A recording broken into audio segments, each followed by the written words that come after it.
പ്പെട്ടത് ക്ഷേത്രം മാത്രമായിരുന്നില്ല. ബുദ്ധ സന്യാസിമാരുടെ ആരാധനാ കേന്ദ്രങ്ങളും ഒക്കെ. അതാ ഞാൻ പറഞ്ഞത്, കാശ്മീരിന്റെ സമാധാനം തകർക്കപ്പെട്ടു.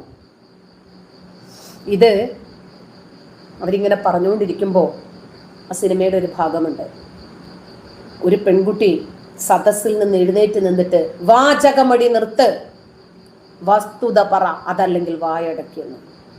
അപ്പോ സദസ്സിൽ നിന്ന് ധീരമായി മറ്റൊരാൺകുട്ടി എഴുന്നേറ്റ് നിൽക്കുന്നു.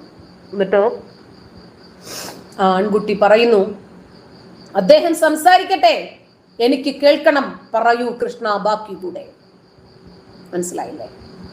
ഇവിടെ നിങ്ങളിൽ പലരും എന്നോട് നിർത്തി, വീട്ടിൽ പോടി, നിനക്ക് മതിയായിട്ടില്ലേടി, നിനക്ക് വേറെ പണിയില്ലേടി എന്ന് ചോദിക്കുമ്പോൾ ഒരാള് വരുന്നു, അവര് പറയുന്നത് കേൾക്കാൻ ഞങ്ങളുണ്ട് ഇവിടെ, നിനക്ക് വേണ്ടെങ്കിൽ